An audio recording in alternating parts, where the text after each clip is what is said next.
La saison des tornades approche. Mais il nous faut plus de chevaux pour ce voyage long et difficile. Ce Mustang réussira toujours à nous échapper. C'est Petit Tonnerre, le plus rapide de tous les Mustangs.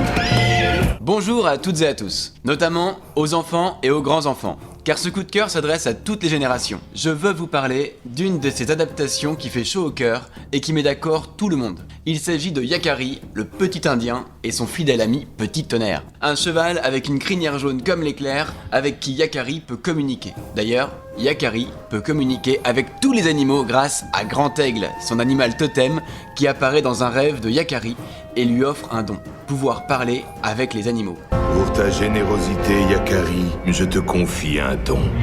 Bonjour, le chouette. Tu sais parler ma langue? Quoi?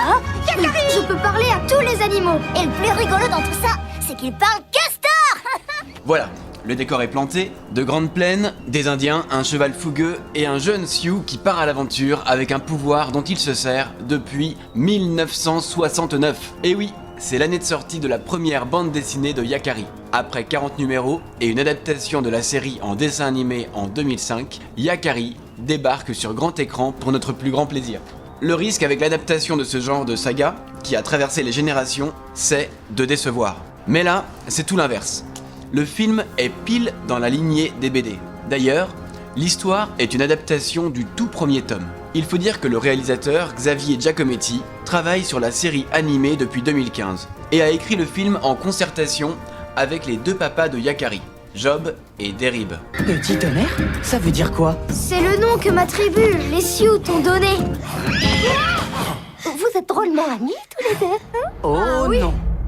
Ça donne donc un film type Madeleine de Proust qui fait du bien à nos souvenirs d'enfants tout en captant la nouvelle génération, c'est-à-dire dès 6 ans. Le graphisme profite du traitement des nouvelles technologies tout en restant totalement fidèle à l'univers de la BD ou du dessin animé. Les musiques sont remarquables et l'histoire, bien que toute simple, fonctionne très bien. Il ne faut pas s'attendre à un scénario très complexe et c'est justement là toute la beauté de ce film intergénérationnel. Il nous emporte dans quelque chose de léger et capte le jeune public par sa simplicité et son propos qui sensibilise à l'environnement sans tomber dans la lourdeur moraliste. Personnellement, je trouve que c'est un film idéal pour sortir en famille avec de jeunes enfants et que tout le monde ressorte de la salle avec le sourire jusqu'aux oreilles et le cœur léger.